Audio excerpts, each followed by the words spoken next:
Ainsi, nous allons lire la parole de Dieu.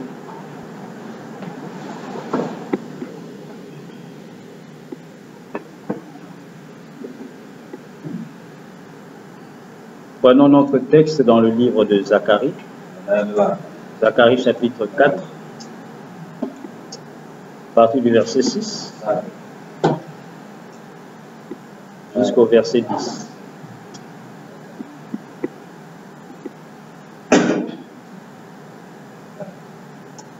Zacharie chapitre 4, verset 6 à 10. Je lis. Alors il reprit et me dit, c'est ici la parole que l'Éternel adresse à Zorobabel. Ce n'est ni par la puissance, ni par la force, mais c'est par mon esprit, dit l'Éternel des armées. Amen. Qui es-tu, grande montagne devant Zorobabel? Tu seras aplani.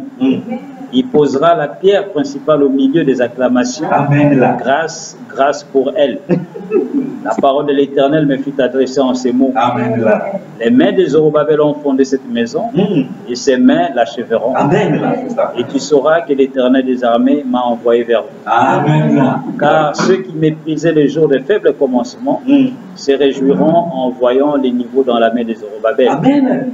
Ces sept sont les yeux de l'Éternel qui parcourent toute la terre. Que le Seigneur bénisse la lecture de sa parole. Vous pouvez vous asseoir, bien-aimés. Que Dieu vous bénisse tous ce matin. Vous êtes tous les bienvenus ce matin. Aujourd'hui, par la grâce du Seigneur, nous allons terminer notre sujet sur la venue des Zorobabel. La fois passée, nous avions pu voir la pyramide, comment Zorobabel, comme nous l'avions dit, qui a été mandaté dans l'Ancien Testament à rebâtir le temple qui a été détruit par Babylone, par le roi Nebuchadnezzar, et sous le roi Darius, il va donner l'ordre que le temple soit rebâti à Jérusalem. Alors c'est ainsi que Josué et Zorobabel, et d'autres fidèles juifs vont retourner à Jérusalem pour aller reconstruire le temple qui avait été détruit. Et Zorobabel, nous avions dit, Zorobabel représentait le messager du temps de la fin qui doit reconstruire l'église qui a été détruite tout au long des âges. Depuis que Jésus est venu, la doctrine des apôtres, la parole qu'il avait laissée sur la terre a été détruite. Alors Dieu devait envoyer un messager au temps de la fin pour faire quoi? Pour rebâtir cette église au temps de la fin. Et il ne doit pas seulement rebâtir, il ne doit pas seulement poser le fondement en rebâtissant le temple, il doit aussi poser la pierre de fête, c'est-à-dire la pierre du sommet. Amen. Et nous avions vu que la pierre de fête dont on parle, la pierre de fête, c'est Christ. C'est la venue du Seigneur. C'est Christ qui vient en tant que tête pour chapeauter l'église après que celle-ci soit rétablie. Mais qui fait cela, le rétablissement? C'est pas Élie le prophète. Pourquoi la Bible déclare que le messager du temps de la fin, il va faire quoi? Il va ramener la foi des enfants au Père avant que Dieu ne puisse détruire le pays. Et cette pierre qui était Christ, cette pierre était une fois venue en Israël, mais elle avait été rejetée. Et le prophète de Dieu nous dit, cette pierre doit revenir. C'est pourquoi Jésus avait dit, la pierre qu'ont rejeté ceux qui bâtissaient est devenue la principale de l'angle. Donc au temps de la fin, cette même pierre qui n'est autre que Christ, qui avait été rejetée, doit alors devenir la principale de l'angle. C'est ça la pierre de fête qui doit revenir au temps de la fin. Et cette pierre, c'est Christ. Et nous avions vu que le fondement que Zorobabel pose, c'est de nous faire retourner à la doctrine qu'avaient les apôtres. Les enseignements de Christ, le Messie. C'est là comme cela a été détruit tout au long des âges, cela devait revenir encore au temps de la fin. Et quand le prophète fait cela, nous avions vu que ça, ce n'est pas son message. Il ne fait que poser le fondement. Et quand il pose le fondement, il a un autre but à atteindre, c'est celui de poser la pierre de fête. Amen. Et la pierre de fête, comme nous l'avions vu, c'est après que le 7 âge de l'Église soit terminé. C'est pourquoi le prophète typifie l'Église à une pyramide. Amen. La pyramide qui commence en bas, elle est large en bas, il y a beaucoup de gens, mais quand on monte, la pyramide devient aiguë. Et il y a un sommet. Et donc, sur ce sommet, on ne peut pas être nombreux. Il faut qu'il y ait une petite minorité de gens qui puissent arriver au sommet. Mais au bas de la montagne, au bas de cette colline, au bas de cette pyramide, il y aura beaucoup de gens. Et ça, c'est la foi, ça, c'est le rétablissement. Nombreux vont venir, mais quand nombreux viennent et que le prophète pose le fondement, il doit maintenant élever les murs pour que nous puissions continuer à arriver jusqu'au sommet. Et c'est là qu'est la mission, bien aimée, de Zorobabel qui devait venir en ces temps de la fin. Et nous avions vu la fois passée que avant que Zorobabel ne puisse poser la pierre de fête, qui n'est autre que Christ qui revient, avant que cela ne puisse revenir, il faut que sur la terre, il y ait le même ministère que Jésus avait là-bas à Jérusalem. Pourquoi? Parce que Jésus, quand il revient, il doit trouver la même chose qui était en lui quand il est venu à Jérusalem. S'il ne trouve pas cela sur la terre, il ne peut pas descendre. Parce que les deux doivent s'emboîter. Madame dit, au sommet de la pyramide, avant que la pierre de fête ne vienne, il dit, il y a comme une petite poche dans laquelle, quand cette pierre vient, cette pierre doit s'imbriquer complètement et entrer et se poser sur la pyramide. Il dit, autrement, cela ne marchera pas. Donc, Dieu doit ramener le même ministère que Jésus avait là-bas, il doit ramener cela sur la terre. Et nous avions vu que c'est Malachie 4, le prophète de ce temps de la fin, qui réplique ou qui ramène le même ministère de Jésus-Christ en ce temps de la fin.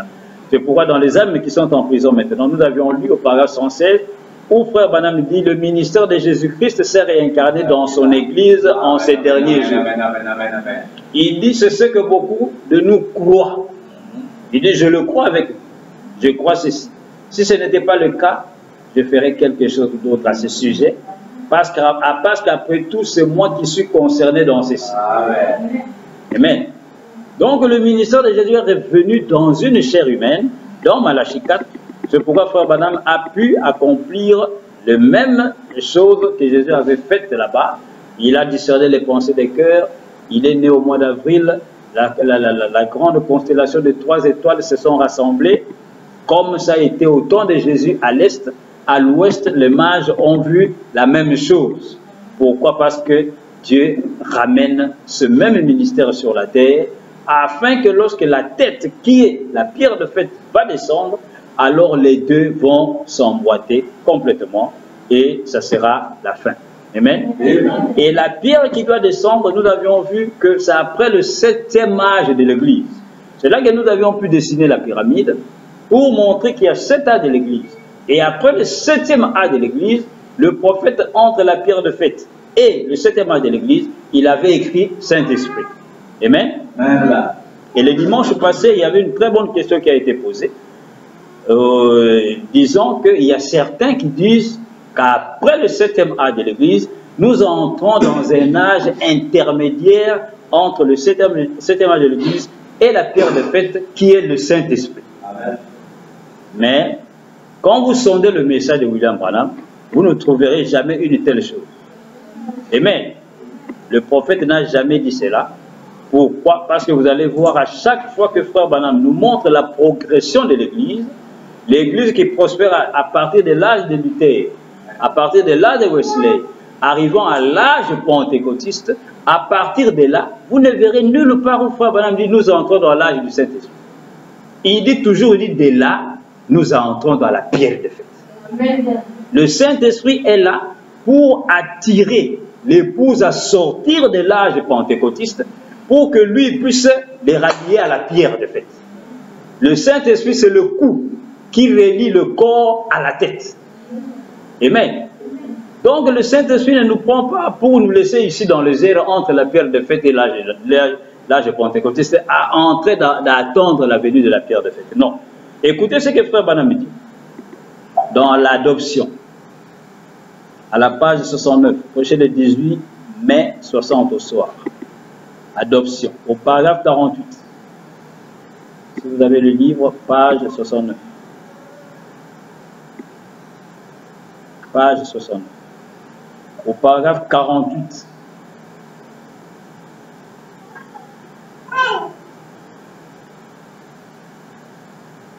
Au paragraphe 48, le prophète dit ceci. Il dit, mais à mesure que nous croissons, à partir de l'âge luthérien, de l'âge baptiste, de l'âge méthodiste, de l'âge pentecôtiste. L'âge pentecôtiste, bien aimé, c'est le dernier de l'Église qui est l'âge de Laodicée. Amen. Il dit, de l'âge pentecôtiste, nous voilà maintenant arrivés à la pierre de fête. Il dit, voyez, nous attendons et nous avons un ardent désir de voir la pierre de fête prendre sa position, que l'édifice soit complet.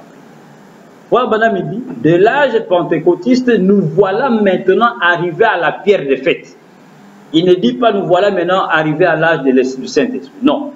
De l'âge de Laodicée, parce que la pierre de fête qui descend, Frère Branham dit, c'est comme un aimant. Vous connaissez l'aimant, non? Ces petits fers qui attirent d'autres fers. Amen. La pierre de fête, quand elle descend, c'est un aimant. Et cela va attirer l'épouse à aller à sa rencontre. Donc, quand l'épouse monte, l'épouse ne peut pas s'arrêter quelque part dans l'âge du Saint-Esprit. L'épouse doit être aimantée et être collée à la pierre qui est Christ qui descend. Amen. Écoutez encore au paragraphe 49, il continue, il dit, bon. Il dit, et dans la Bible, nous vivons au dernier jour. Au sommet de la pyramide, les poissons croisés, de l'âge du cancer dans les zodiaques, au temps de la venue du lion, de la pierre de fête, et au jour des manifestations des fils de Dieu dans la Bible. Il dit, voyez-vous, vous voyez où nous en sommes? Nous sommes en plein au temps de la fin. Amen. Donc, après l'âge de Laodicée, nous n'allons nulle part ailleurs si ce n'est dans la pierre de fête. Parce que c'est la chose qui vient après l'âge de Laodicée. Et l'épouse qui était dans l'âge de Laodicée sort de l'âge de Laodicée. Parce que l'âge de Laodicée est tombé dans la dénomination. Il est devenu une dénomination. Et alors, les élus doivent être tirés hors de cet âge pour être amenés dans l'âge de la pierre de fête qui est l'âge de l'épouse. Donc, les événements modernes sont rendus clairs par la prophétie. Prêché le 6 décembre 65. Nous avions vu cela, nous avions lu cela la fois passée, où le prophète nous montre dans quel âge nous sommes en train de vivre en ce temps de la fin. Au paragraphe 56, il dit ceci. Les événements modernes sont rendus clairs par la prophétie. 6 décembre 65. Paragraphe 56, le prophète dit ceci. Il dit, nous ne vivons pas dans un âge pentecôtiste. L'âge pentecôtiste, c'est l'âge de Laodicée, le 7e âge. Il dit, nous ne vivons pas dans un âge pentecôtiste, nous vivons dans un autre âge. Il dit, voyez-vous, nous ne vivons pas dans un âge méthodiste, nous vivons dans un autre âge. Nous vivons ici en haut, à l'âge de l'épouse, où l'Église est appelée à sortir et est réunie pour l'enlèvement. Il dit, voilà l'âge où nous vivons maintenant. Il dit, franchement, je crois que c'est l'exacte vérité. Amen. Donc, le prophète, quand il était ici sur la terre, l'Église n'était plus dans l'âge de Laodicée. Non. Lui-même, Zorobabel, nous donne le niveau où la maison a atteint, le niveau que la maison a atteint. Amen. Il dit, on n'est plus dans Laodicée, dans l'âge pentecôtiste. Et il nous dit, nous sommes où? Il dit, dans l'âge de l'épouse. Et l'âge de l'épouse, c'est quel âge? Amen. Parce que la pierre de fête qui descend, c'est cette pierre qui est l'époux. C'est Christ qui est la tête de l'Église, comme Paul le déclare. Et il dit, nous vivons maintenant ici en haut, à l'âge de l'épouse, où l'Église est appelée à sortir. Sortir d'où? Sortir des âges de l'Église, sortir de l'âge de Laodicée, qui est devenu une dénomination. Amen. Et quand il dit ici en haut, comme le frère avait posé la question, quelqu'un peut dire, ok, ici en haut, c'est dans l'âge du Saint-Esprit. Maintenant, écoutez, il va nous préciser, quand il dit ici en haut, c'est où? Amen. Amen. Dans l'adoption, partie 5, prochain le 22 mai 60 au soir, adoption, 5e partie. 22 mai 60 au soir, à la page 161. Page 161. au paragraphe 36. Il dit ceci. Il dit observez l'Église, sa progression, à mesure qu'elle a avancé. Vous n'avez qu'à y revenir en pensée, vous les historiens qui étudiez l'histoire. Regardez l'Église luthérienne sous la justification, qui venait tout juste de sortir de l'Église catholique. Regardez-la avancer. Ensuite, regardez Wesley qui s'est approché un peu plus par la sanctification, en pénétrant un peu plus les Écritures. Regardez ce qu'il y a eu entre les deux, l'âge de Wesley. Et ce qu'il y a eu après, c'est l'âge pentecôtiste. Amen. Il continue de dire l'âge pentecôtiste, avec la restitution des dons spirituels. Maintenant, regardez cet âge qui arrive maintenant tout en haut à la pierre principale. Ah. Il dit maintenant, quand nous arrivons à l'âge pentecôtiste, qui est l'âge de la Odyssée, c'est l'âge de la restitution des dons. C'est-à-dire les dons sont revenus encore dans l'Église. Les parler en langue, comme les apôtres le faisaient, les miracles, les guérisons divines et toutes ces choses-là sont revenus dans l'Église. Il dit même maintenant, regardez, cet âge qui arrive maintenant tout en haut à la pierre principale. Il dit, vous voyez ce que je veux dire? La venue du Seigneur, où s'est manifesté. Dieu et toute la création attendent que l'Église trouve sa position, sa place. Donc, après l'âge pentecôtiste bien-aimé, nous entrons dans la pierre de fête. C'est ce que nous avions dit la fois passée, c'est ça le 8e âge qui est le 8e jour, la sainte convocation que nous trouvons dans la Bible. Il y a 7 jours dans la semaine. Le frère Branham dit, quand vous tombez dans le 8e jour, ce n'est que le retour au premier jour. Vous entrez dans l'éternité. Amen. Et dans la Bible, il y a un 8e jour où on parle qu'après le sabbat, il y a un 8e jour qui est la sainte convocation. Où les Juifs, les peuples d'Israël devaient être convoqués après le sabbat. Amen. Et après que le 7 âge de l'Église soit terminé, il y a un autre âge qui vient tout en haut. C'est quoi? C'est la pierre de fête. Et c'est là que l'épouse entre. C'est ça le 8e jour. C'est ça la sainte convocation. Et ce n'est que le retour au premier jour. Parce que la même pierre qui a été rajetée, c'est cette pierre-là qui revient pour être la tête. Là-bas, elle était la pierre de l'angle, de la fondation. Au temps de la fin, cette même pierre devient la pierre de fête. Le même Christ. Amen.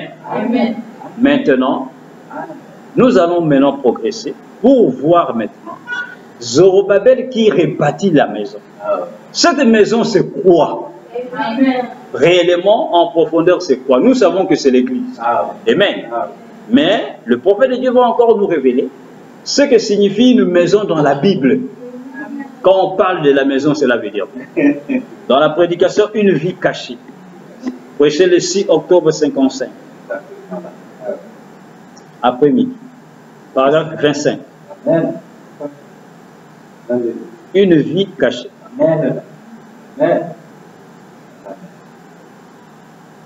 Prêché le 6 octobre 1955, après-midi. Paragraphe 25, il dit ceci.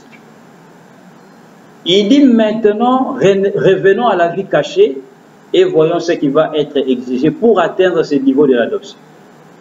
Une vie cachée. Nous savons cela dans l'Ancien Testament sous la loi de Moïse. Nous avons vu là. Tout lecteur, ceux qui avaient deux voiles, 2 compartiments, et un parvis dans la disposition du tabernacle de Dieu dans le désert. Le premier, c'était le parvis extérieur. Ensuite, il y avait les lieux saints. Enfin, le saint des saints. Amen. Le prophète continue, dit, c'est cela la maison de Dieu. C'est cela la demeure de Dieu. C'est cela votre demeure. Amen. Il dit, bon, vous vivez seulement dans une maison à 3 pièces. Souvenez-vous-en. Vous pouvez avoir 2 chambres à coucher. Vous pouvez avoir 3 cuisines. Vous ne vivez que dans une maison à 3 pièces. Amen. Dieu a vécu dans une maison à 3 pièces. Amen. Lorsque Dieu était ici sur la terre, il a occupé une maison à 3 pièces. L'âme, le corps et l'esprit de Jésus-Christ. Amen. Exactement. Amen. C'est ça. Maintenant, nous commençons à comprendre la maison, c'est quoi? C'est un homme. Frère Branham retourne dans l'Ancien Testament, il nous montre le temple. Il dit qu'il y avait 3 compartiments. C'est-à-dire, c'est comme s'il y avait 3 parties. La première partie, c'était ce qu'on appelait la cour, le parvis extérieur où tout le monde était là dehors, où on immolait l'agneau, on tuait l'agneau, les gens se lavaient les mains, ce qu'on appelle les ablutions, et le sacrificateur prenait le sang de l'agneau et alors entrait dans la deuxième partie qu'on appelait le lieu saint. Amen. Et là, il va trouver les 7 chandeliers d'or, il va trouver une table avec des pains, il va un peu goûter et il va allumer les 7 chandeliers. Il y avait encore une autre partie qui était divisée par un rideau. Et là, seul le grand sacrificateur y est entré une seule fois là, avec le sang. Et alors, il va continuer, il va entrer dans le lieu saint des saints. Et c'est là que Dieu descendait sous la forme de la colonne de feu. C'est là qu'il y avait les 2 tablettes de la loi que Moïse avait refait, non pas les premières tables, parce que les premières tables ont été détruites par Moïse, mais Dieu avait dit à Moïse de refaire d'autres tablettes et que lui, Dieu devait écrire la même loi qu'il avait écrite sur les 2 premières tablettes. Amen. Et les 2 dernières tablettes se retrouvaient dans le lieu saint des saints. Et il y avait un vase d'or avec quoi? Avec la manne du premier jour. Et cette manne-là ne pourrissait jamais. Cela se retrouve où? Dans le 3e parvis, la 3e partie du temple.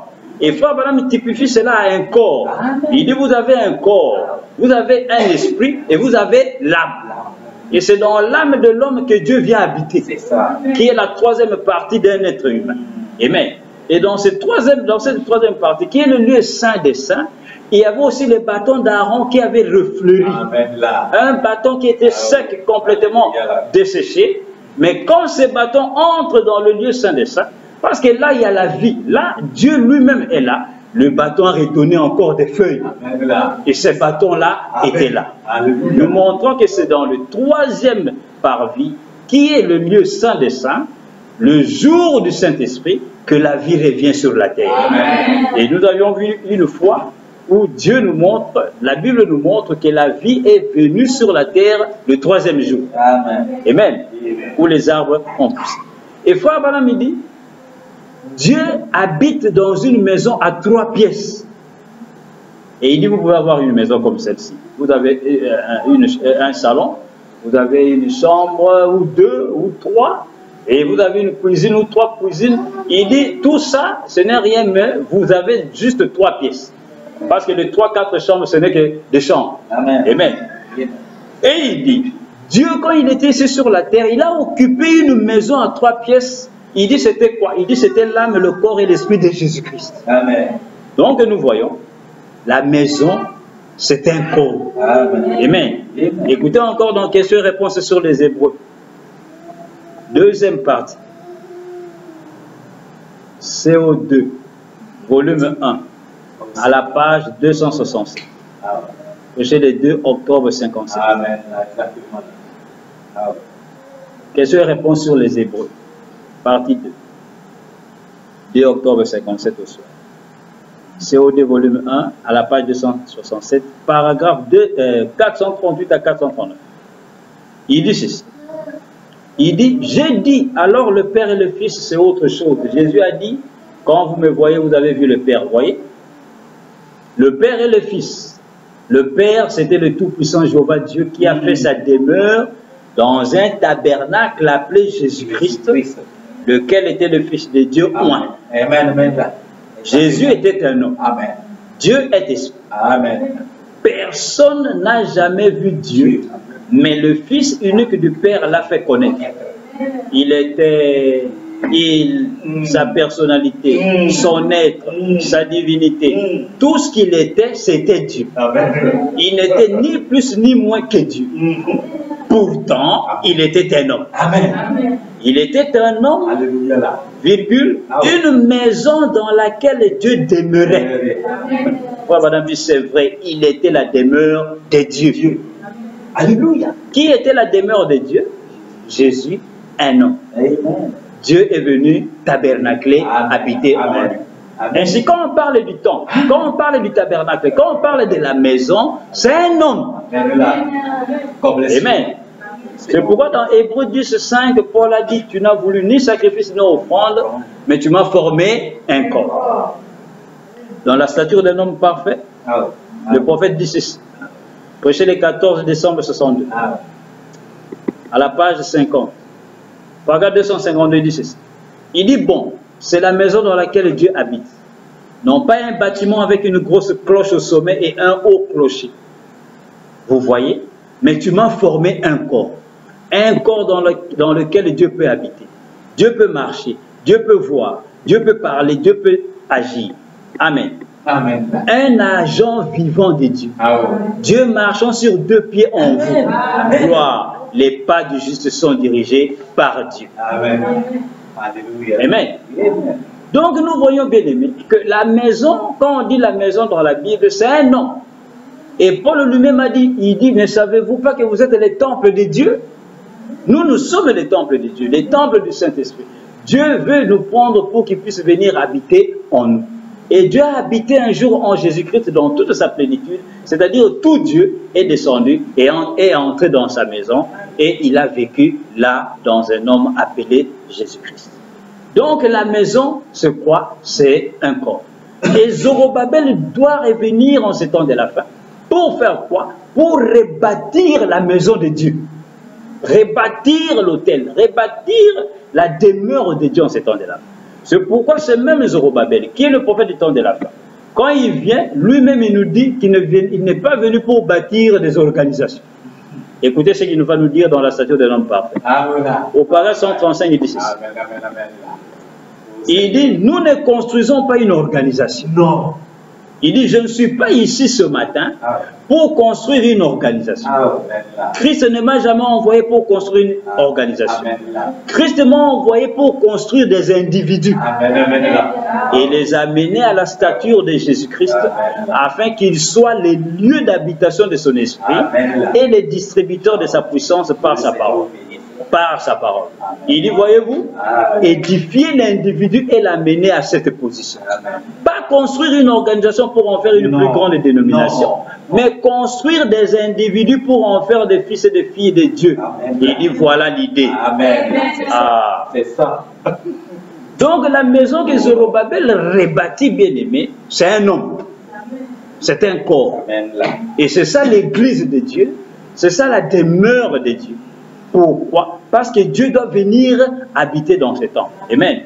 C'est pourquoi Jésus-Christ étant le temple de Dieu, étant la demeure de Dieu là-bas, quand il est venu à sa première venue, un jour, dans Jean 2,19, et les disciples sont venus, et pardon, les Juifs l'ont regardé, après avoir fait des miracles, chassé les gens et toutes ces choses-là, qui vendaient au devant du temple, les Juifs, les sacrificateurs sont venus, ils lui ont dit, mais en faisant toutes ces choses, qu'est-ce que tu veux nous dire? Il leur dit, détruisez ce temple et je le relèverai en 3 jours. Ils ont dit, ce n'est pas possible. Il a fallu 46 ans pour bâtir ce temple. Toi, tu dis en 3 jours qu'on détruise ça et en 3 jours, toi, tu vas le relever. Et Jean continue. Jean qui était le fils de Tonnerre. Ils étaient 3. Il y avait Jacques, Marc, Jean, Jacques et Pierre, qu'on appelait les Boanerges. Les fils de Tonnerre, c'est-à-dire ils comprenaient le mystère de Dieu. Alors Jean, quand il a écrit cette histoire, au verset 20 du chapitre 2, 21, Jean dit, mais il parlait du temple de son corps. Mais Jésus ne l'a jamais expliqué. C'est Jean qui nous l'explique. Donc quand les grands sacrificateurs ont entendu cela, Jésus a dit, détruisez ce temple. Parce qu'ils étaient au devant du temple de Salomon à Jérusalem. Il dit, détruisez ce temple, je le relèverai en 3 jours. Et les grands sacrificateurs ont dit, mais il a fallu 46 ans nos ancêtres pour bâtir ce temple. Toi tu dis qu'on détruise ça, et le 3e jour tu vas le relever. C'est là qu'ils l'ont appelé fou. Ils ont dit, c'est monsieur fou. Il n'est pas normal. Mais Jean dit, il parlait du temple de son corps. Jésus parlait de lui-même. Il ne parlait pas d'un bâtiment fabriqué avec des briques. Non, il parlait de lui-même. C'était lui qui était le temple. et lui parlait de sa résurrection, disait à ses sacrificateurs, tuez-moi, mais le troisième jour, je vais revenir à la vie. Amen. Et la résurrection de Jésus-Christ, lui qui était le temple de Dieu là-bas, sa résurrection le troisième jour, Frère Branham nous montre, il dit c'était aussi un type du retour de ce même Jésus après les 2000 ans. Car Jésus a fait 2 jours dans la tombe, le troisième jour très tôt le matin, il est ressuscité. Et Pierre nous dit, dans Pierre 3, il dit, bien aimé, il y a quelque chose que vous ne devez pas ignorer, c'est que devant Dieu, un jour, c'est comme 1000 ans. Et 1000 ans, c'est comme un jour. Et les 2 jours que Jésus a fait dans la tombe symbolisent les 2000 ans. Et après les 2000 ans, le millénaire qui suit, Jésus doit revenir sur la terre. Et c'est ça sa résurrection. Et les 2000 ans couvrent les 7 âges de l'Église. C'est pour cette raison que Frère Branham nous dit que la résurrection de Jésus a eu lieu après le sabbat, après 7 jours. C'est pourquoi Jésus est ressuscité le 40e jour, le 8e jour, qui est le premier jour de la semaine. Un dimanche comme aujourd'hui. Et le dimanche, c'est pourquoi nous nous réunissons pour commémorer la résurrection du Maître. Le jour où il a vaincu le sceau. Il a brisé le sceau romain et il est sorti de la tombe. Amen. Et ces 7 sabbats, pardon, ces 7 jours-là, symbolisent les 7 âges de l'Église. Quand les 7 âges de l'Église sont terminés, le même Christ qui a été enfoui sous la terre pendant les âges dénominationnels, c'est pourquoi Frère Branham dit que le Saint-Esprit a été lié sur le fleuve Euphrate. Le fleuve Euphrate, c'est quoi? Ce sont les dénominations qui ont lié Christ avec leur fausse doctrine, de telle manière que le Saint-Esprit ne peut pas agir. Mais Frère Branham dit qu'il sera délié par le dernier message. C'est le message du temps de la fin qui délie Christ. Amen. Vous vous souvenez à la résurrection, un ange est descendu à rouler la pierre. Et un ange, c'est un message. Et avant que Jésus ne descende, il faut qu'il y ait un messager qui vienne pour alors le faire sortir de la tombe. Amen. Et après le 7 âge de l'Église, c'est là qu'il y a la résurrection qui est la pierre de fête, qui est le 8e jour. C'est ça les dimanches, le lever du soleil. Écoutez dans la demeure future, Frère Branham. Demeure future 223, il dit en effet, c'est le 8e jour que notre Seigneur est ressuscité des morts. Il dit voilà l'autre convocation que vous avez. La sainteté, sans considérer le sabbat du tout, ou la fête des tabernacles, la fête de ceci et la fête de la Pentecôte. Jésus est ressuscité des morts pour notre justification. Le 8e jour, le 8e jour. Il continue, il dit après les 7 sabbats, ou 7 jours, 7 âges de l'Église, Jésus est ressuscité des morts. Le 8e jour, qui est une sainte convocation. Vous voyez qui est le premier jour. Le 8e jour, ce n'est que le retour au premier jour. Et quand les 7 âges de l'Église sont terminés, nous entrons dans le 8e jour, qui est la pierre de fête, et c'est là qu'il y a la résurrection de Christ. Le même Christ doit revenir au temps de la fin. Amen. Et Frère Branham nous montre que le retour de Jésus-Christ, Jésus ne revient pas sous la forme d'un esprit. Parce que quand il marchait en Galilée, il était cette pierre qui était là, qui a été rejetée. La pierre qu'ont rejeté ceux qui bâtissent. C'est cette même pierre qui doit redevenir la pierre de fête, la pierre principale. Frère Branham nous dit quand le peuple bâtissait les temples de Salomon, les pierres venaient de partout, comme le dit la Bible. Les bois, ainsi de suite. Et alors, ils ont commencé à bâtir la maison. Et ils se sont mis à élever les murs. Et il y avait une pierre, ils ont vu une pierre qui était un peu bizarre pour eux. Ils ont essayé de poser cela. Ils n'ont pas pu poser cela. Alors, ils ont dit, mais cette pierre ne sert à rien. Et ils ont jeté la pierre. Et ils ont continué à élever. Et quand ils ont continué à élever, ils sont arrivés au sommet. Ils ont vu que aucune autre pierre ne pouvait prendre la place du sol. Et ils se sont mis à chercher, ils n'ont plus trouvé cette pierre. Et alors ils se sont souvenus, ils ont dit, oh, mais ça pourrait être la pierre qu'on avait jetée quand on avait commencé à bâtir. Parce qu'ici au sommet, il n'y a aucune autre pierre qui puisse prendre cette place. Et cette pierre, c'était Christ Jésus, qui avait été rejeté. C'est pourquoi Frère Branham dit la pyramide est aplatie au sommet. La pyramide que Noé avait bâtie en Égypte n'a jamais eu de pierre de fête. On n'a jamais coiffé la pyramide parce que cette pyramide, c'est Christ à la première venue qui avait été rejeté. Mais cette pierre doit venir au temps de la vie.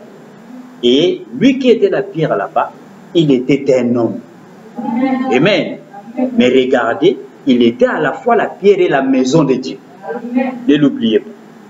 Parce que Christ Jésus était la maison. C'est ça. Mais lui-même était aussi la pierre. Amen. C'est pourquoi Frère Branham me dit, quand cette pierre revient, Jésus-Christ, lorsqu'il retourne sur la terre, il doit revenir sous la même forme dans laquelle il était quand il marchait en Galilée. Cela veut dire quoi? Un homme. Nous allons lire ça. Donc nous voudrions voir Jésus. Verset le 12 juillet 1962. Paragraphe 84. Nous voudrions voir Jésus. 12 juillet 60.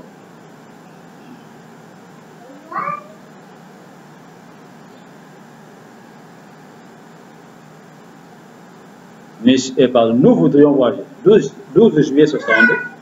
Paragraphe 84. 84.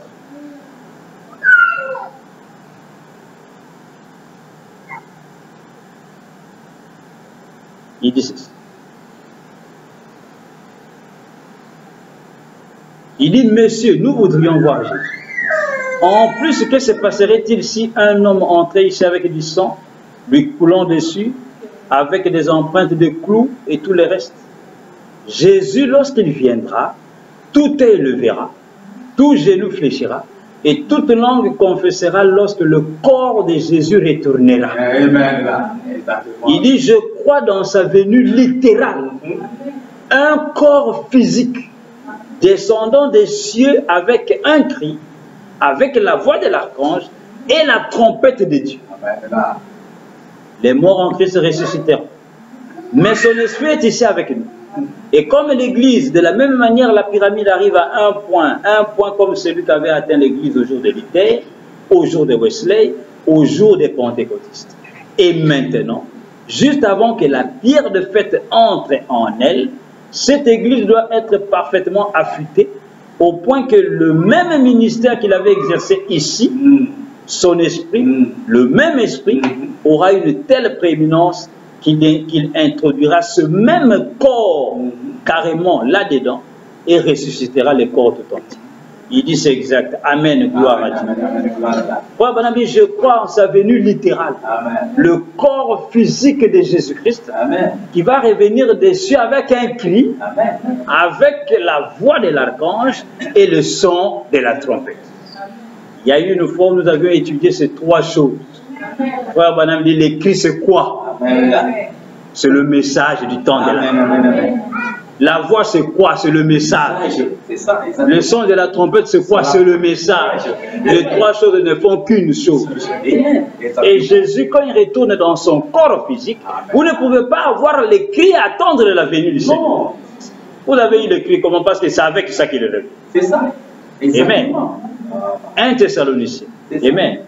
Et le cri, c'est le même cri de Matthieu 25:6, le cri de minuit qui réveille toutes les vierges, et les 5 qui ont de l'huile entrent parce que la voix dit, voici l'époux à sa rencontre. Mais les 5 qui n'ont pas d'huile, elles vont aller chercher de l'huile. Et Frère Branham dit, chercher de l'huile, c'est quoi? Ce sont des campagnes d'évangélisation. Essayant de faire des bébés pour montrer aux gens qui ont le saison de cet esprit. Mais Frère Branham dit, en ce même instant-là, les sages qui est l'époux est déjà avec l'épouse. C'est pourquoi ce sont des distractions, ces choses. Venez expérimenter la puissance du Saint-Esprit. Venez voir ceci et cela. Ça n'a rien à voir, frère. Alléluia. Cela n'attire pas l'épouse. L'épouse, ce qui l'attire, c'est la parole faite chair. C'est de voir Dieu dans la chair. C'est ça, sa promesse. Amen. Écoutez aussi dans la sémence du serpent, 325. Verset le 28 septembre 58 au sol. Il dit, la sémence du serpent, 28 septembre 58, soit 325 et 10. Il dit, nous croyons à la seconde venue de Christ, les visibles, le corps physique du Seigneur, pas esprit, mais le corps physique du Seigneur Jésus qui revient en gloire. Frère Branham dit, pas esprit. La seconde venue de Christ, ce n'est pas une seconde venue spirituelle. Non, c'est le corps physique du Seigneur Jésus qui revient en gloire. Amen. Donc nous voyons, bien aimés, c'est ça la pierre de fête. C'est le retour de ce corps-là. Cette même pierre qui marchait en Galilée, qui était la pierre du fondement, dès la fondation, cette même pierre doit devenir la pierre de fête. Mais sur la terre, Zorobabel est en train de bâtir cette maison. Et c'est Zorobabel, ne l'oubliez pas, c'est Zorobabel qui doit poser la pierre de fête lorsqu'il termine et achève la maison. C'est pourquoi la Bible déclare, les mains de Zorobabel ont fondé cette maison, ses mains l'achèveront. Amen. C'est ça. Amen. Donc les mains de Zorobabel, Zorobabel ne peut pas nous quitter et nous laisser dans une maison inachevée. Non, il doit poser la pierre principale avec des acclamations, grâce pour elle. Amen. Amen. Ainsi, cette maison, c'est un homme, et cette maison, c'est ça l'église. Amen. C'est pourquoi dans la stature parfaite, la stature d'un homme parfait, prochain le 14 octobre 62, paragraphe 258, à la page 52, fois Banamissis. Parce que la voix de Dieu, il n'y a pas de paragraphe. C'est à la page 52. Amen. Et ceux qui ont mis des paragraphes, c'est au paragraphe 258. Il dit ceci. Il dit, alors Dieu, représentant son église comme une épouse, une femme. Dieu représente son église comme une épouse et la manière dont il amène chaque individu à être son fils. Pour entrer dans cette épouse, il a aussi amené l'épouse à travers ses âges jusqu'à amener cette église complète dans ses seins. Il dit, mes pieds bougent. Pourquoi? Parce que ma tête le dit. Or, ils ne peuvent pas bouger comme mes mains parce que ce sont mes pieds. Luther ne peut pas faire les choses que nous avons faites. Et les méthodistes non plus parce qu'ils étaient quelque chose d'autre. Vous voyez? Les pieds bougent parce que la tête le dit. Et la tête ne dit jamais, maintenant pieds, vous devenez des mains. Oreilles, vous devenez des yeux. Vous voyez? Mais dans chaque âge, Dieu a placé ces choses dans son église. Et il a présenté un modèle en montrant que chaque individu possède ses qualités. Le prophète dit, et cet être, quand il est terminé, c'est l'église de Dieu qui va dans l'enlèvement. Et cet être, quand il est terminé, c'est un serviteur de Dieu dans l'église de Dieu qui va dans l'enlèvement. Il dit, gloire, vous voyez ce que je veux dire? Vous y êtes, voilà la chose complète. Vous n'avez rien compris. Je sens ça que vous n'avez pas compris. Frère Branham me parle. Il nous montre l'église. Il dit l'église c'est quoi? Il dit l'église, Dieu montre son église, typifie son église, représente son église comme une épouse. Amen. Il dit que la manière dont il amène chaque individu à être son fils, pour entrer dans cette épouse, il a aussi amené l'épouse à travers ses âges. Donc Dieu nous rachète. Pour faire de nous ses fils et ses filles, il nous rachète nous de la même manière qu'il rachète l'église pendant les 7 âges de l'église. C'est ça le message de la stature d'un homme parfait. C'est ce que Pierre avait prêché. Il dit ajouter à la foi quoi? La vertu. À la vertu, la connaissance. À la connaissance, la tempérance. Et vous continuez jusqu'à l'affection fraternelle jusqu'à la pierre des fêtes. Et quand cela vous scelle complètement, qui est l'amour, qui est Dieu lui-même, alors vous devenez quoi? Vous devenez une demeure, une maison de Dieu. Vous devenez vous-même une idole vivante dans laquelle Dieu habite. Et Dieu en vous marche sur la terre. Dieu qui a besoin de toucher, il touche au travers de vous. Dieu qui a besoin de prêcher, de parler, il parle au travers de vous. Et vous devenez une statue. Une statue, c'est comme une statue. Et Frère Branham dit, c'est qui alors à ce moment-là? Cet être-là, quand Dieu termine avec lui, il dit, c'est un serviteur de Dieu qui va dans l'enlèvement. Alléluia. C'est un homme. Et c'est celui-là qui est la maison de Dieu. Et c'est sur lui que la pierre des fêtes doit descendre. Vous commencez à comprendre? Amen. C'est sur lui que la pierre de fête doit descendre. Parce que c'est celui-là qui est la maison de Dieu, la maison dans laquelle Dieu va venir habiter. Écoutez encore, donc Dieu se cache et se révèle dans la simplicité. 17 mars 63. Amen. 236, 237. Il dit ceci. Dieu se cache et se révèle dans la simplicité. Il dit, regardez les pentecôtistes des années passées. Comme ils n'arrêtaient pas de rabâcher ça. Vous voyez? Et nous l'église, le prophète continue de dire, l'église c'est le corps de Christ. C'est un individu parmi d'autres individus qui est né dans le royaume de Dieu. Il dit, ça vient de l'intérieur, ça se vit automatiquement. Frère Branham dit, les pentecôtistes disaient, quand ils ont commencé à prêcher, ils disaient, c'est nous l'église, c'est nous l'église. Mais Frère Branham dit, l'église c'est le corps de Christ. C'est un individu parmi d'autres individus. Et l'église, c'est ça la maison de Dieu. Et cette maison, c'est la maison que Zorobabel est en train de rebâtir. Le temple de Dieu. Et Frère Branham dit, c'est un individu parmi d'autres individus. Ce n'est pas tout le monde. Non. Je crois dans la prédication, je crois dans Hébreu, Frère Branham dit, l'église, ce n'est pas vous. C'est le Saint-Esprit. Amen. Et dans le Christ et le mystère de Dieu révélé, au paragraphe 151, il dit encore ceci. 251.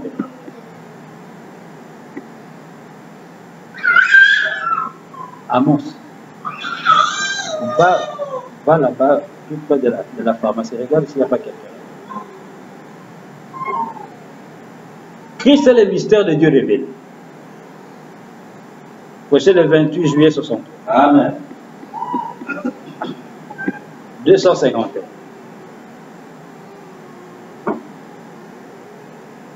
Il dit, si je peux prendre la doctrine presbytérienne et vous embrouiller, vous pentecôtistes, à tel point que vous ne saurez plus où vous en êtes.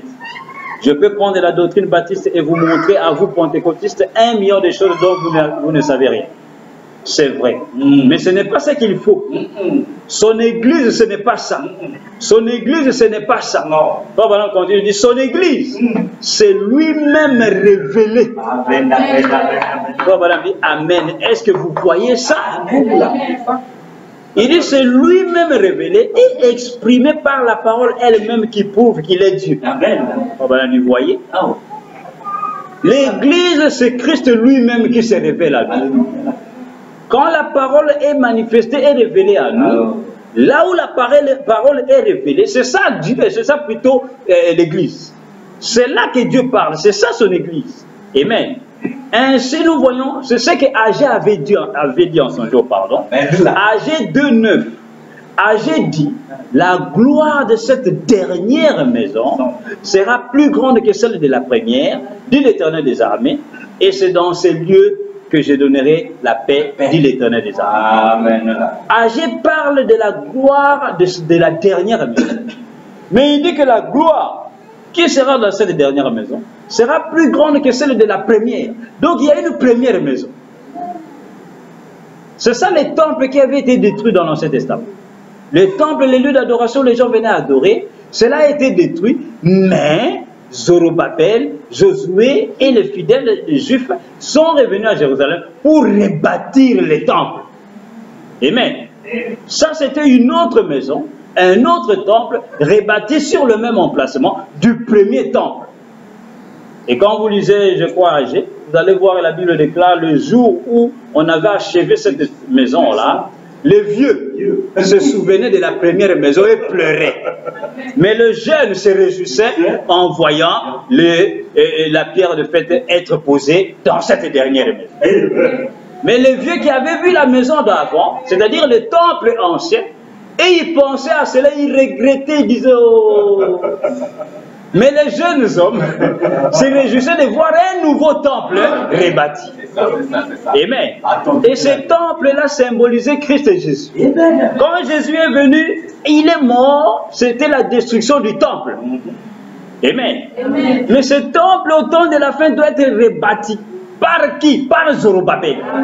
Et c'est pourquoi il y a une première maison et il y a une dernière maison. Il y a un ancien temple et il y a un nouveau temple. Et c'est ce que Frère Branham nous dit quand il révèle les 6 buts de la visite de Gabriel à Daniel. Il nous montre qu'au temps de la fin, il y a un temple, une maison qui doit être ointe. Une maison qui doit être ointe, un temple qui doit être oint, afin que Dieu puisse venir habiter pendant le temps du millénium sur la terre. Mais quel est ce temple? Quel est ce temple? Et n'oubliez pas ce temple, cette maison doit recevoir la pierre de fête. Parce que c'est Zorobabel qui doit poser cette pierre de fête. Écoutez, dans les 6 buts de la visite de Gabriel à Daniel, au paragraphe 126, le prophète dit ceci.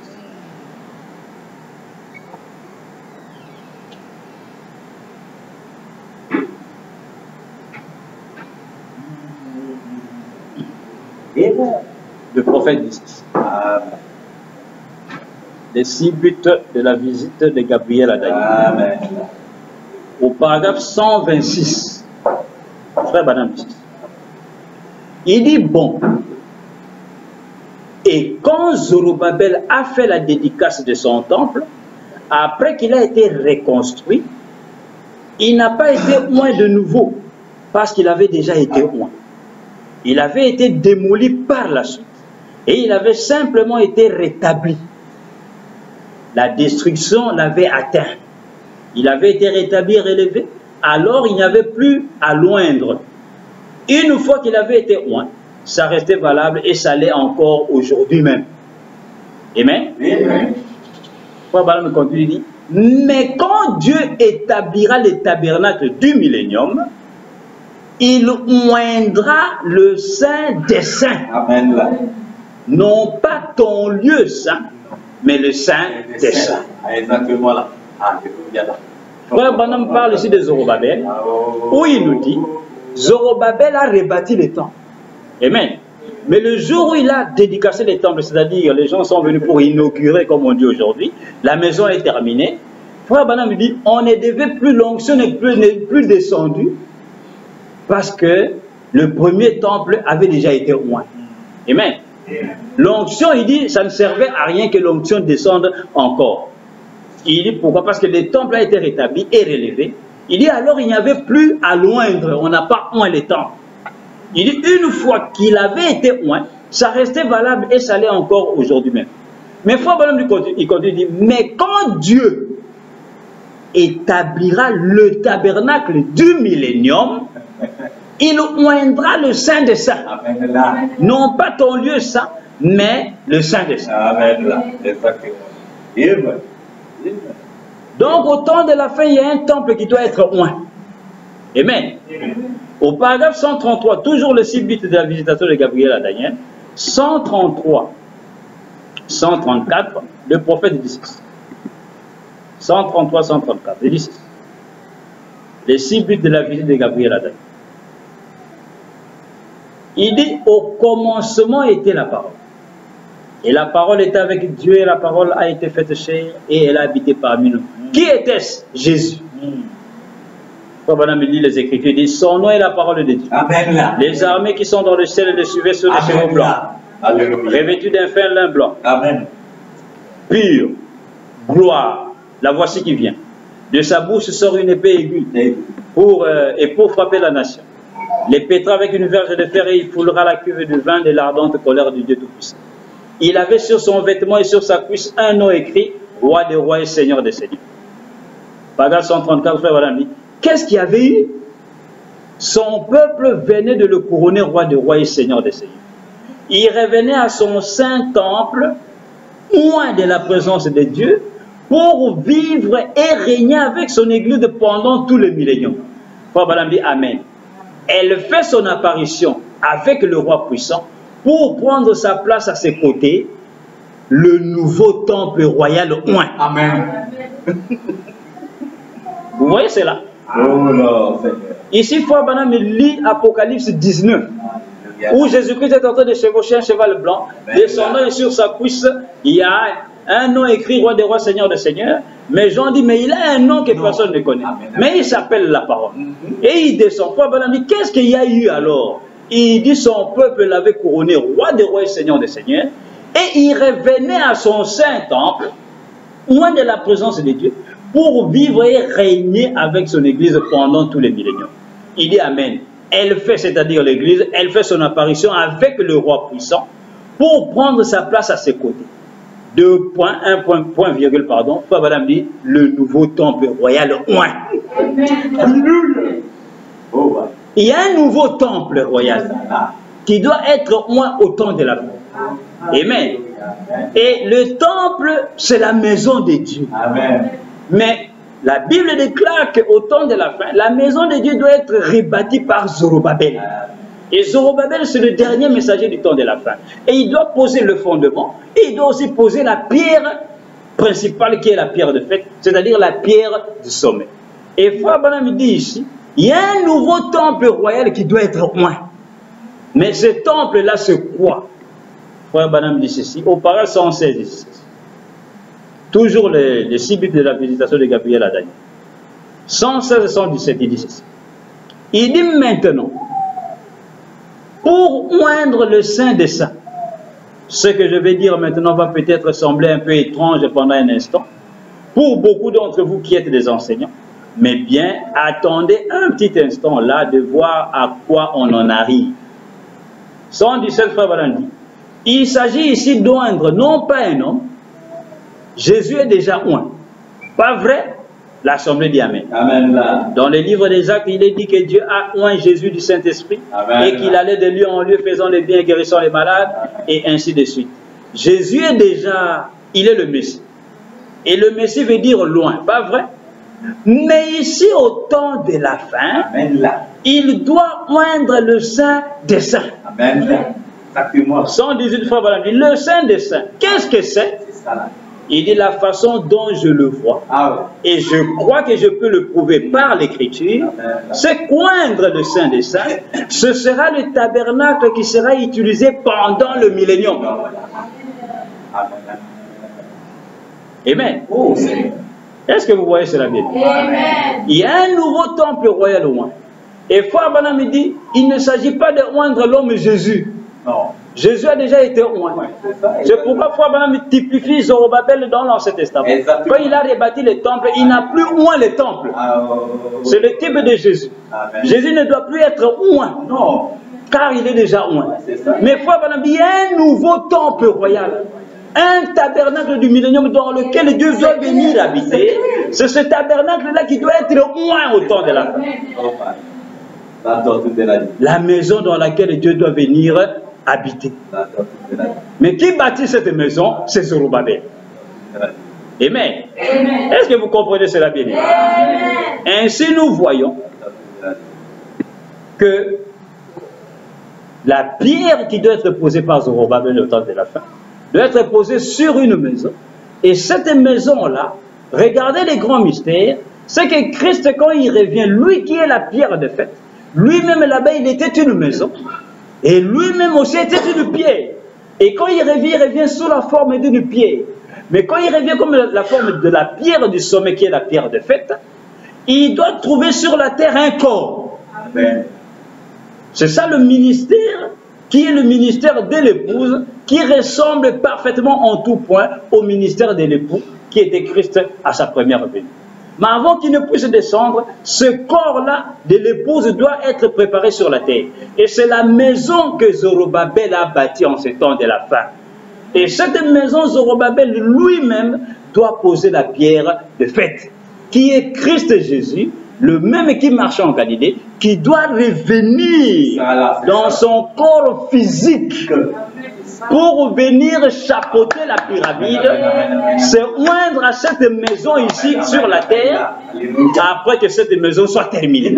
C'est ça, exactement. C'est pourquoi dans le livre de Genèse, un jour Jacob était en train de fuir son frère et il était en train de revenir. C'est là qu'il arriva dans un lieu, quelque part. Le soir, il devait dormir. Et là où il devait dormir, il regarde, il voit une pierre.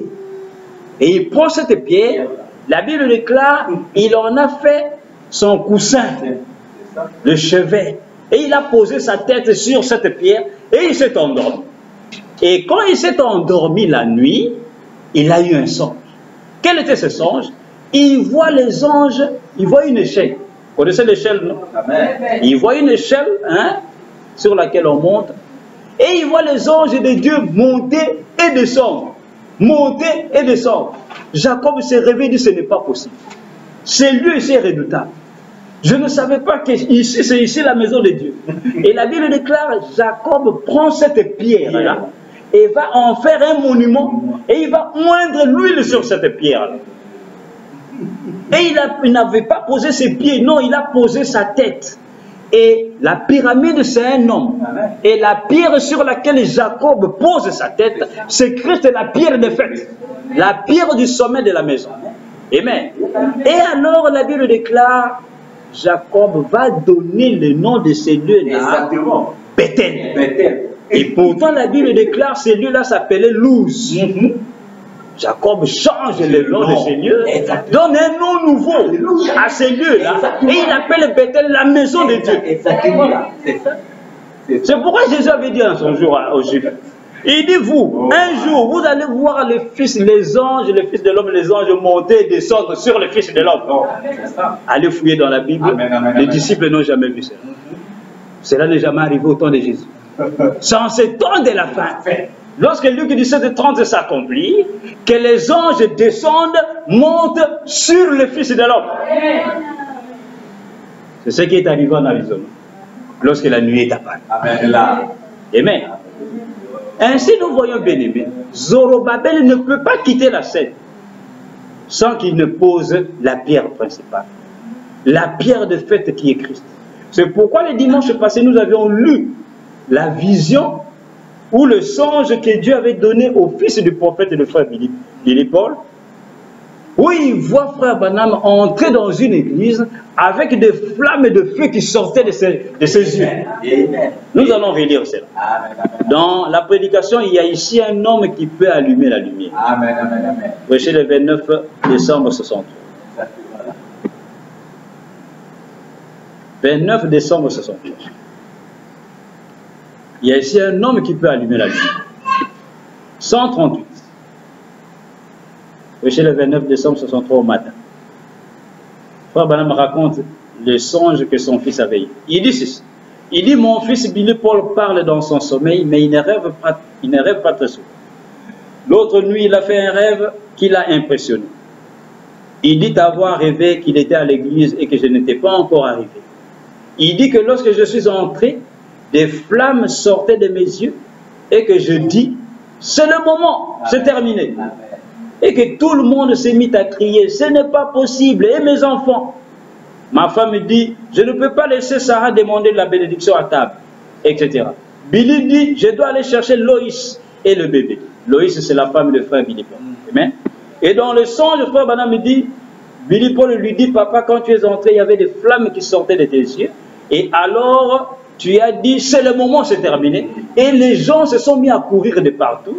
Et même lui-même, Billy Paul a dit, je vais aller chercher Loïs et le bébé. Et sa maman, la femme de frère Branham me dit, mais je ne peux pas laisser Sarah demander la bénédiction à table. Frère Branham, quand il dit, je dis, Loïs ne peut pas venir maintenant. Le bébé est trop jeune pour savoir.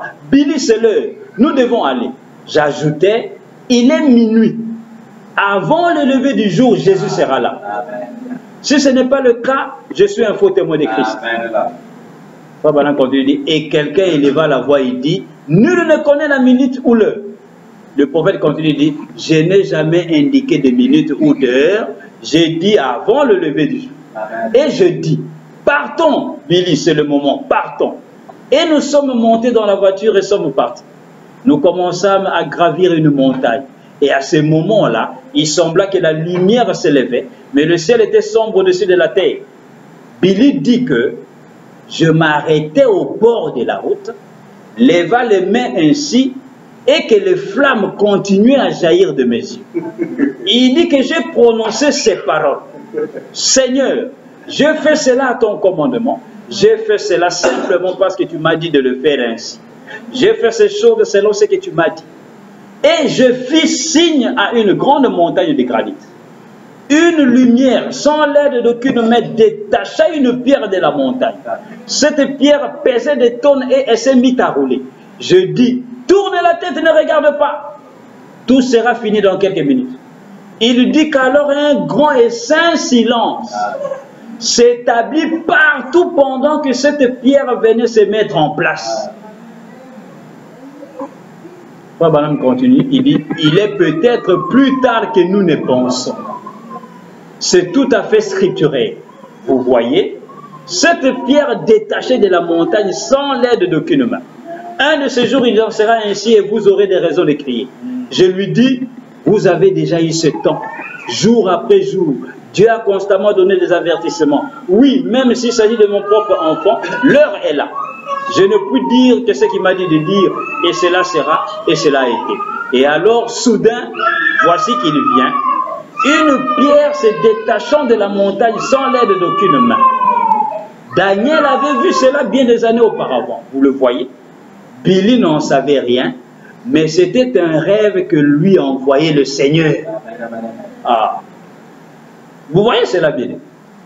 Dans le rêve de Billy Paul, frère Branham me dit, Billy m'a vu faire un signe à un grand rocher qui était sur la montagne, et alors une lumière est venue, et alors a détaché cette pierre-là, et au moment où cette pierre qui pesait des tonnes était en train de descendre, frère Branham me dit, il y a eu un silence partout au moment où cette pierre-là venait prendre sa place. Et frère Branham dit, Daniel avait vu cela bien des années auparavant. Il dit, vous le savez. Il dit, Billy n'en savait rien, mais c'était un rêve que lui envoyait le Seigneur. Amen. Amen. Au temps d'Élie le prophète, lorsque Élie était en train de répartir l'autel que les 400 prophètes de Baal avaient détruit, la première des choses qu'il avait faites, c'était quoi? C'était de rétablir l'autel par les 12 pierres qui symbolisaient les 12 tribus d'Israël. Et ces 12 pierres dans le Nouveau Testament symbolisent les 12 apôtres, la doctrine des apôtres. Et ici dans le rêve, frère Branham il dit, quand il a élevé ses mains, il dit, j'ai prononcé ces paroles, Seigneur, j'ai fait cela à ton commandement, et j'ai fait cela simplement parce que tu m'as dit de le faire ainsi. C'est ce qu'il avait fait en son jour, quand il a rétabli l'autel, il a posé le taureau, il a dit à son serviteur de verser de l'eau, il a élevé ses mains, il a dit, Père, j'ai fait ceci à ton commandement, que les gens sachent aujourd'hui en Israël que toi tu es Dieu. Qu'est-ce qui est arrivé à ce moment-là? Le feu est descendu du ciel, et a consumé l'autel, l'holocauste qui était là, après qu'Élie ait rétabli quoi? Et rétabli l'autel. Et Élie, c'est le messager du temps de la fin. Après que cet Élie ici repose le fondement au temps de la fin, bien-aimé, Élie ne quitte pas la scène, non. Le feu, qui est aujourd'hui la pierre de fête, doit descendre du ciel. C'est pourquoi Frère Branham dit, j'ai fait ceci à ton commandement. Et il a dit, j'ai fait un signe. Amen. Et la pierre s'est détachée. Amen. La lumière est venue à détacher cette pierre. Et alors, au moment où la pierre venait rouler pour prendre sa place, il y a eu un silence. Et le silence, c'est où dans la Bible? L'Apocalypse. Apocalypse chapitre 8. À l'ouverture du 7e sceau. Amen. Il y a eu un silence d'environ une demi-heure. Frère Branham dit c'est quoi? La venue du Seigneur. C'est clair là, exactement. Mais qui fait venir ce Seigneur? C'est Zorobabel qui pose la pierre angulaire. La pierre de fête, pardon. Et le niveau, amen. C'est ça. Amen. Donc aujourd'hui, quelqu'un ne peut pas dire qu'il est sous le ministère de Zorobabel et qu'il vit dans une maison inachevée. Ça n'a pas de sens. C'est ça. Ton Zorobabel est un faux maçon qui n'a pas posé la pierre de fête et il t'a laissé dans une maison inachevée. Mais notre véritable Zorobabel, lui ne quitte pas la scène, il doit poser la pierre de fête. Il doit chapeauter la pyramide par la pierre de fête qui n'est autre que Christ. C'est pourquoi frère Madame dit, nous vivons ici en haut. Amen, amen, amen, amen. Attendez, un jour on va parler du preuve de ceux qui sont enlevés. Vous allez voir, il y a des preuves. Hein? On va vous donner des preuves pour reconnaître si quelqu'un est enlevé ou pas. S'il est encore sur la terre, posez-lui quelques questions, vous allez voir s'il est déjà parti ou il n'est pas encore parti. Alléluia. Amen. Parce que comme nous l'avions dit le dimanche passé, quand Jean, lui, il a compris les sceaux, c'est parce qu'il était enlevé. Quand Jean a vu le nom nouveau, c'est parce qu'il était enlevé. Jean était ravi au jour du Seigneur. Quand il est arrivé au jour du Seigneur, c'est là qu'il voit tout le livre de la parole. Mais lui, il le voit en symbole. C'était des symboles, des agneaux, il voit des chevaux, il voit ceci et cela. Mais c'était des symboles. Mais Dieu l'a premièrement amené au jour du Seigneur. Et Jean représentait chacun de nous. Et aujourd'hui, nous qui sommes arrivés à la réalité, à ce jour du Seigneur, quelqu'un dit non, les 7 sceaux sont révélés, mais j'attends l'époux. Ce qui n'est jamais parti. Donc il a compris les choses intellectuellement. Parce que quelqu'un ne peut pas croire qu'il a les 7 sceaux. Et il attend l'enlèvement parce que les 7 sceaux, Jean les a vus après qu'ils soient enlevés. C'est ça. Amen. Alors nous voyons bien aimé que la pierre de fête descend. C'est Zorobabel qui pose cette pierre. C'est pourquoi frère Branham nous dit qu'il posait des questions lorsqu'il a prêché, mais c'est le signe de la fin. Lorsqu'il a reçu la vision de la visitation de cet ange, il pose des questions. Il dit, mais cette chose que j'ai reçue de la part du Seigneur, cette vision, qu'est-ce que cela veut dire? Et il pose beaucoup de questions. Il dit, mais est-ce que c'est cela le retour de la pierre de fête? Est-ce que ce sont ces tonnerres qui vont ramener Christ? Est-ce que c'est ça le troisième poule?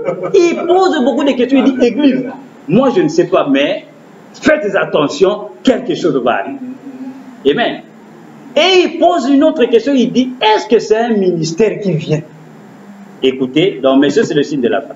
À la page 27, prochain le 30 décembre 62, à la page 27, ceux qui ont le paragraphe, à partir du paragraphe 143,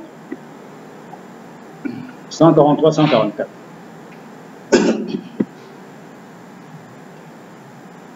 Écoutez, il nous raconte le rêve, la vision, pardon. Messieurs, c'est le signe de la fin. Page 27. Frère Branham dit ceci.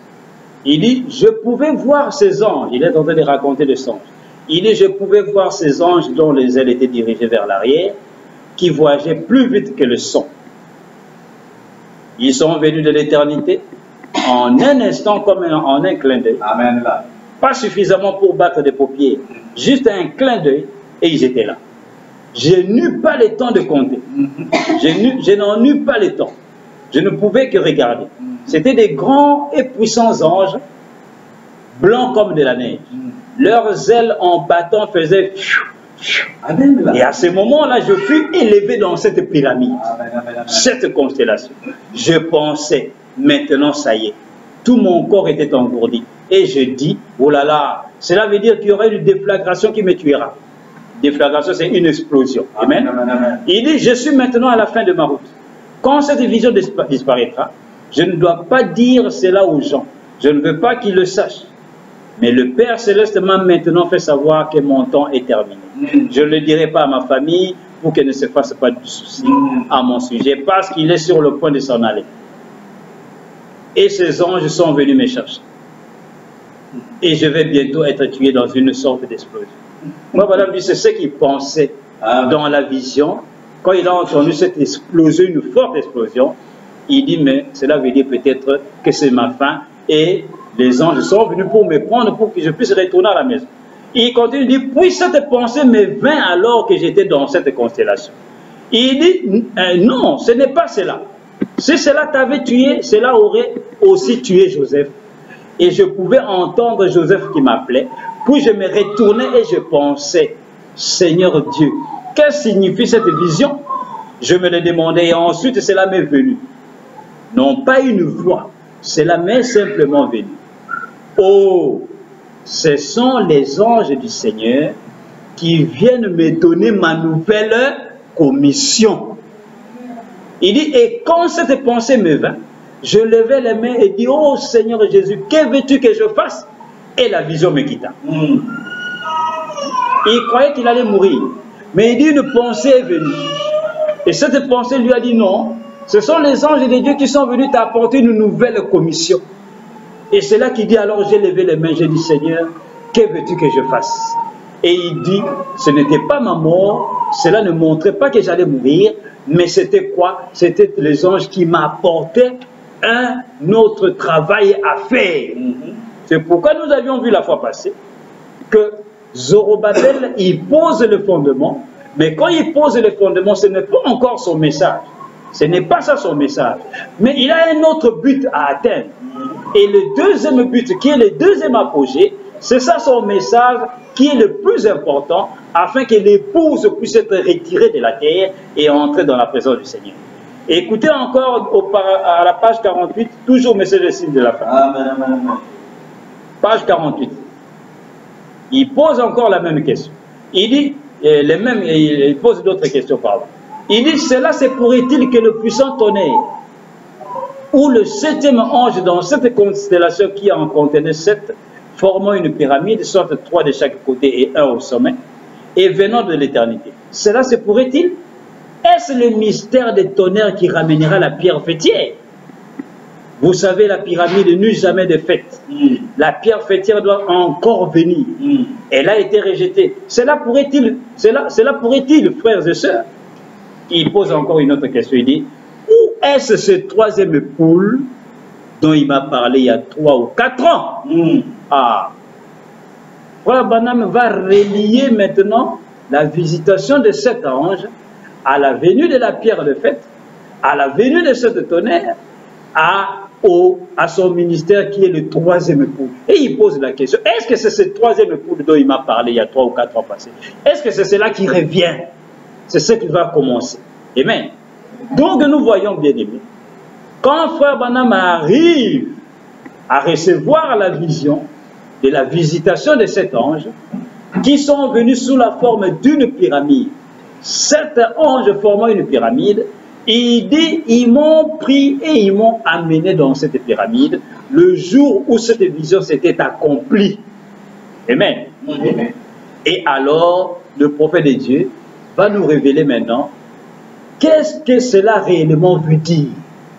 Dans le 7e psaume, il dit, écoutez le 7e psaume.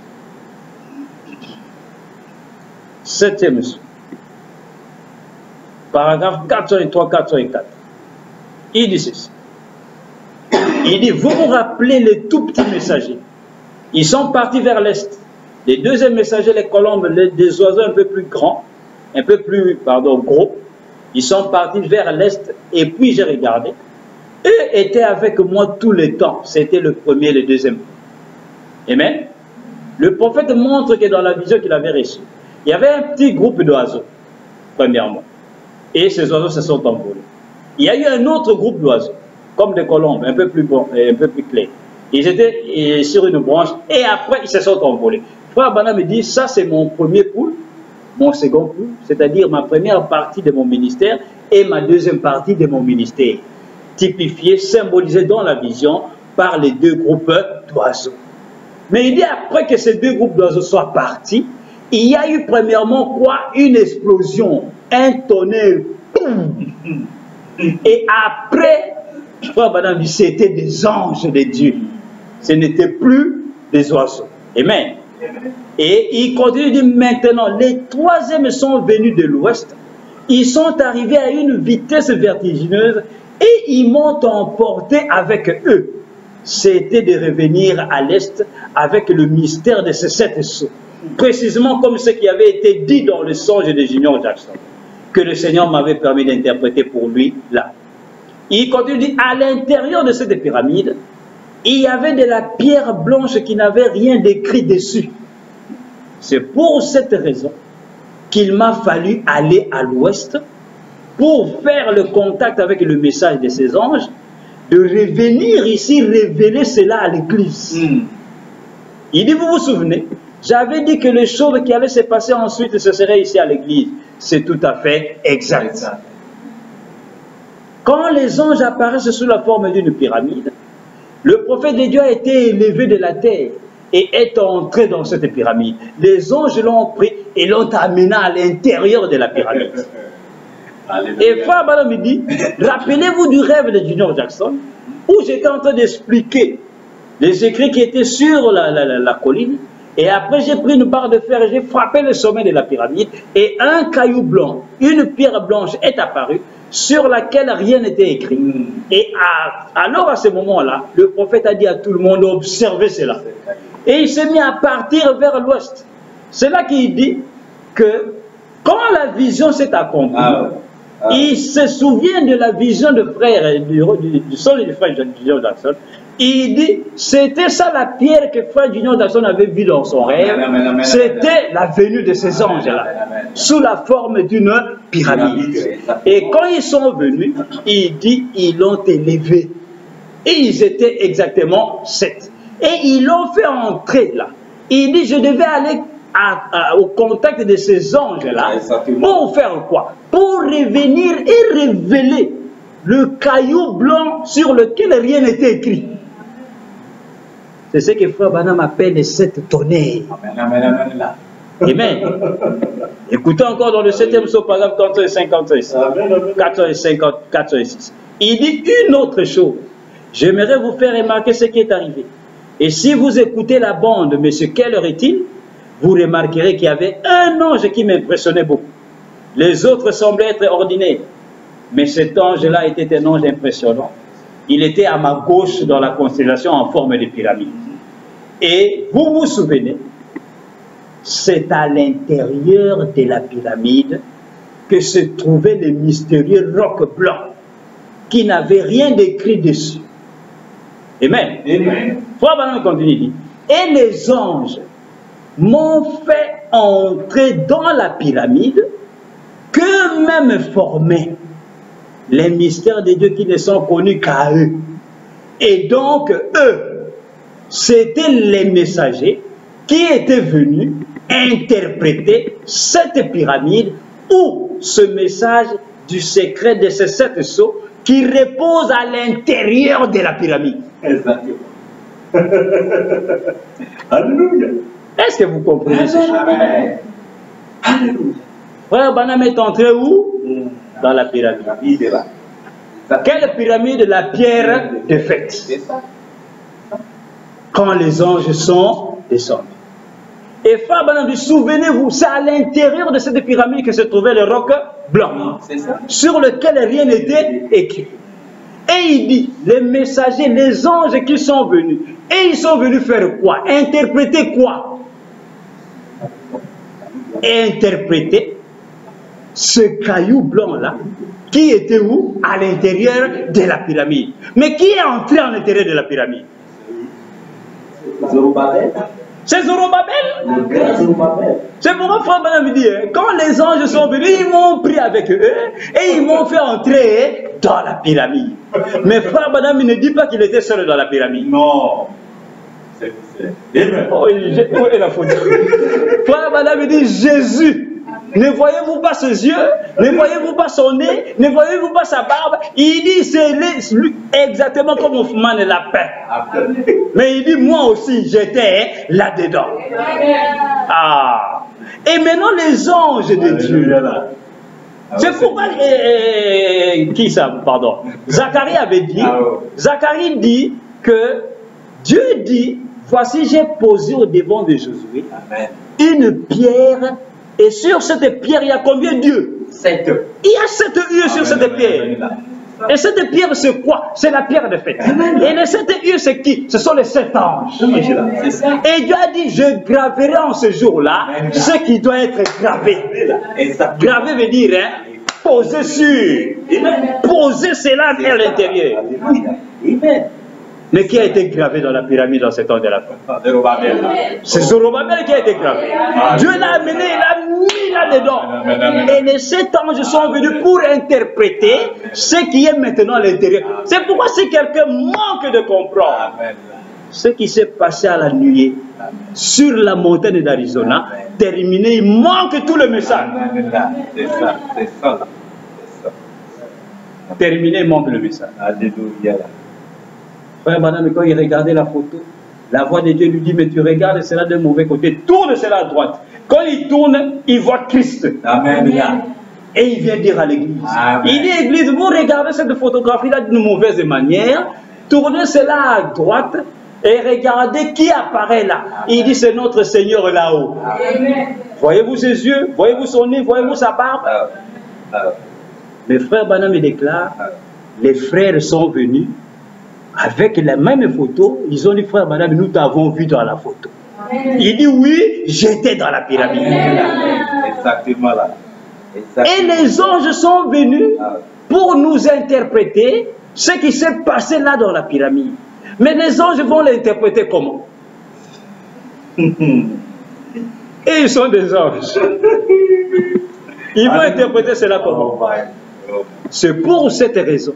Quand la pierre de fête descend, frère Banam il dit, hein, tous les 7 anges sont entrés en moi. Amen. C'est quand ils entrent dans cette chair qu'ils viennent maintenant interpréter ce qui s'est passé dans la pyramide. Et frère Banam nous dit que la pierre de fête, c'est un ministère. C'est un travail que lui-même devait accomplir dans ce temps de la fin. C'est pourquoi il nous dit, dans l'exposé des âges de l'Église, il dit, le messager du temps de la fin va avoir un ministère. Quel est ce ministère? Écoutez, va nous le dire. Amen. Amen. Écoutez, va nous le dire. Et nous terminons par la Bible. Dans l'exposé des âges de l'Église, chapitre 9, là de la Odyssée, à la page 321. À la page 321. Il dit ceci. Juste au milieu. Il dit, il y a un seul messager prophète pour cet âge. Chacun sait, connaissant les comportements humains, que quand beaucoup de gens embrassent une même doctrine importante, on trouvera quand même toujours des divergences de vues sur des points secondaires de cette doctrine. Il dit, qui donc aura le pouvoir d'infaillibilité? Qui doit être rétabli dans ce dernier âge, puisque ce dernier âge manifestera de nouveau l'épouse de la pure parole? Il dit, cela signifie que nous aurons de nouveau la parole comme elle a été donnée parfaitement et comprise parfaitement à l'époque de Paul. Il dit, je vais vous dire qui l'aura. Il dit, ce sera un prophète qui sera confirmé aussi totalement, ou même plus encore, que tous les autres prophètes de tous les âges, des noms qu'à nos jours, parce que cet homme aura nécessairement le ministère prophétique de la pierre des fêtes. Et c'est Dieu qui manifestera qui il est. Il n'aura pas besoin de témoigner de lui-même. C'est Dieu qui témoignera de lui par la voix du signe. Frère Bana me dit Amen. Amen. Qui aura le ministère de la pierre des fêtes? C'est Zorobabel lui-même, le messager du temps de la fin. C'est pourquoi il ne peut pas partir sans manifester ses ministères. C'est pourquoi un ministère, c'est pourquoi il dit le troisième poule, l'ouverture de cette sceau. C'est pourquoi dans le rêve de Billy Paul, quand la pierre descend, il y a un silence. C'est l'ouverture de cette sceau. Et la Bible déclare, Frère Madame déclare que le prophète de ce temps de la fin qui va venir, il va être plus grand plus que tous les autres prophètes de tous les âges, en commençant par Enoch qui était le septième depuis Adam. Jusqu'au ce temps de la fin, il n'y a aucun prophète qui soit comparable à William Branham. Non, ça n'existe pas. Aucun. Ça n'existe pas. Et il dit, lui, il aura nécessairement le ministère de la pierre de fête. Mais le ministère de la pierre de fête, c'est quel ministère? C'est le ministère de Christ. Le grand Zorobabel. Amen, amen. C'est pourquoi notre Zorobabel en ces temps de la fin a posé le fondement. Amen. Et il a aussi posé la pierre de fête. Il a achevé la maison. N'attendez plus quelqu'un d'autre venir achever la maison parce que la maison est déjà terminée. Amen. Amen. C'est pourquoi il y a plusieurs manières bien aimées dans ce message de prouver ce que Dieu a fait en ces temps de la fin. Amen. Parce que le message, la parole de Dieu, c'est une grande forêt. Amen. Ça, ce sont des termes que Dieu lui-même emploie. Il vient de ce côté-ci, il vient de ce côté-ci, pour juste nous montrer une même chose en ces temps de la fin. Amen. Ainsi, nous voyons bien aimé comment Zorobabel a achevé l'œuvre en ces temps de la fin. Zorobabel ne devait jamais quitter la scène et nous laisser dans une maison inachevée. Il a posé le fondement et il a aussi posé la pierre de fête avec des acclamations, grâce pour elle. C'est pourquoi frère Madame a prêché un message, il a intitulé le message de grâce. Il dit aujourd'hui la grâce est venue, non pas pour tout le monde, pour l'épouse. Quoi que le temps est terminé, et celui qui se suit encore, mais pour les véritables croyants, pour l'épouse, mais celui qui se sanctifie encore. La grâce s'écoule encore pour l'épouse seule. Exactement. Terminé. Amen. Celui qui n'est pas dans la pierre de fête, il n'est pas l'épouse. Et cette grâce-là ne vient pas à lui. Parce que la pierre de fête est posée et il y a des acclamations grâce pour elle. C'est pourquoi Frère Branham dit en ce temps de la fin, même si vous êtes un caïen, il dit venez. Venez confesser, Dieu va vous accorder sa grâce. Amen. Juste pour l'épouse. Donc nous voyons bien aimé, voici comment Dieu a accompli sa parole en ce temps de la fin. C'est pourquoi quand cette pierre de fête descend, la maison, les temples du millénium, dans lequel Dieu devait habiter, cette maison-là est chapeautée et coiffée par les sept tonnerres, qui n'est autre qu'un individu parmi d'autres individus. La maison de Dieu, l'église de Dieu est achevée. Et comme ça a été dans l'Ancien Testament, lorsque le temple a été dédié au jour de Salomon, qu'est-ce qui s'est passé? Dieu, sous la forme d'une nuée, toute blanche, est descendu et est entré dans le lieu saint des saints. C'est ça la grande onction. Et c'est Zorobabel, lorsqu'il achève cette maison et que la pierre de fête qui est Christ Jésus revient dans la nuée, vient chapeauter cette église, qu'est-ce qui se passe à ce moment-là? La grande onction, qui n'est autre que la nuée de gloire. Dieu lui-même descend et entre dans ce temple et alors il manifeste sa présence parmi son peuple. C'est pour cette raison, ce n'est pas seulement la pierre de fête qui vient chapeauter la maison. Quand la maison est finie, la maison doit être ointe. Et qui oint la maison? C'est le Dieu créateur. C'est pourquoi d'un autre côté, la Bible appelle cela le mariage de l'agneau, les noces de l'agneau. Comme ça a été dans le Nouveau et dans l'Ancien Testament, dans le jardin de Dieu, quand Dieu a voulu manifester Ève, l'épouse d'Adam, il a endormi Adam. Et il a opéré Adam. Il a fait sortir la côte d'Adam. Et de la côte d'Adam, Dieu a formé une épouse. Mais quand Dieu formait cette épouse-là, ce n'était pas pour lui Dieu. C'était pour Adam.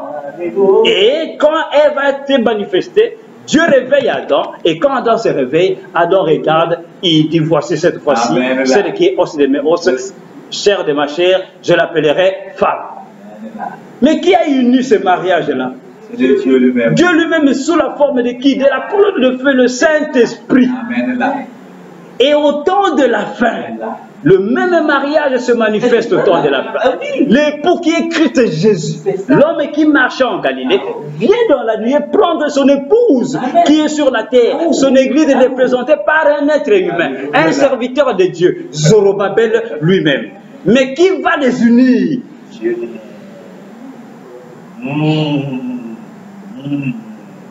C'est pourquoi l'épouse ne vient pas se marier avec Dieu. L'épouse se marie avec Christ Jésus, parce que c'est Christ Jésus qui vient prendre sa femme. Mais celui qui va inaugurer ou peut célébrer ce mariage, c'est le Saint-Esprit. Ah, c'est pourquoi le Saint-Esprit est là. Prenons l'épouse pour l'unir à l'époux. Et nous formons encore le triangle. Il y a Adam, il y a l'épouse, et il y a le Saint-Esprit, Dieu lui-même. Et alors Dieu est parfait. C'est ça. C'est ça. C'est ça. Mais quand il se manifeste maintenant sous la forme de l'épouse. Amen, amen, amen. C'est pourquoi Frère Branham dit, Christ peut-il venir et ne pas être l'épouse? Lui qui était l'époux, peut-il venir et ne pas être l'épouse?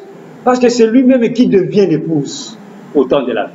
Ainsi nous voyons, bien-aimés, entrons dans la maison que Zorobabel a construite et soyons dans la paix. Amen. Parce que la gloire qu'il y a dans cette dernière maison est plus grande que ce qu'il y avait dans la première.